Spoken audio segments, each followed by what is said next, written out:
Strojni tehnik. V 4-letni izobraževalni program za strojnega tehnika se lahko vpiše vsak, ki je uspešno končal osnovno šolo.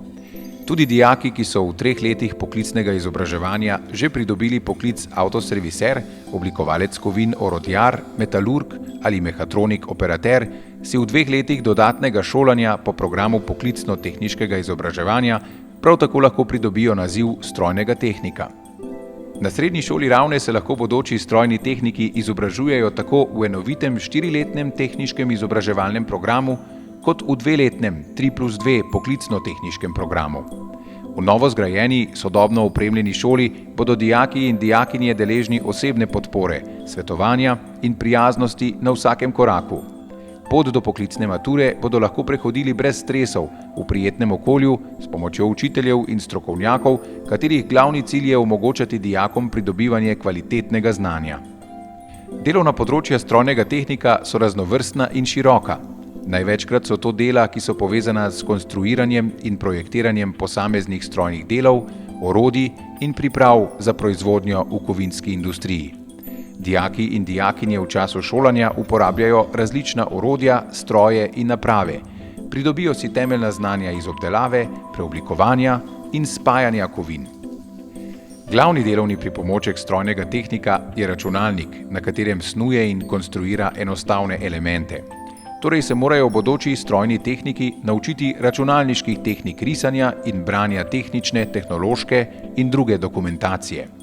Usvajajo principe delovanja mehanskih, hidravličnih, električnih, elektronskih in drugih krmilnih sistemov. Zato je eden najpomembnejših ciljev izobraževanja obvladanje numerično vodenih, najsodobnejših obdelovalnih strojev, s katerimi v prenovljenih, vrhunsko opremljenih šolskih delavnicah dijaki in dijakinje oblikujejo in preoblikujejo kovinske materiale, kot so legirana, nelegirana in specialna jekla, ter barvaste in bele kovine. Pri urah praktičnega pouka se na posebnih napravah naučijo tudi različnih merilnih tehnik in kontrolnih postopkov v delovnem procesu.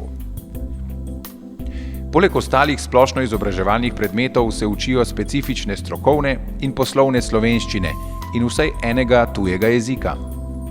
Na koncu izobraževanja dijaki in dijakinje spoznajo osnove finančnega poslovanja, računovodstva, knjigovodstva ter zakonodaje, ki ureja njihovo področje.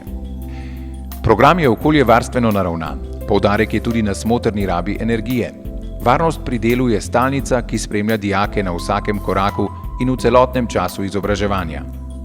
Poleg naziva strojni tehnik omogoča program tudi pridobitev 2 nazivov nacionalnih poklicnih kvalifikacij.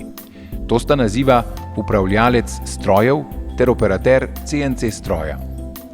Šolanje se zaključi s poklicno maturo, pri kateri lahko dijak ali dijakinja po želji opravlja tudi dodatni maturitetni predmet, s katerim se mu odpre pot v večino univerzitetnih študijskih programov. Po poklicni maturi pa si višješolsko strokovno izobrazbo in naziv strojni inženir lahko pridobi na višji šoli, ki je v isti stavbi kot srednja strokovna šola. Strojni tehniki so zaželeni pri marsikaterem delodajalcu. Zaposlitev je možna v različnih kovinskih in nekovinskih industrijskih dejavnostih pri nas in čez mejo. Strojnim tehnikom so odprte tudi vse poti za samostojno obrt ali podjetništvo. Na Srednji šoli Ravne ustvarjamo okolje, ki spodbuja kreativnost, omogoča osebni razvoj, napredovanje in predvsem znanje, s katerim bodo bodoči strojni tehniki poklicno uspešni.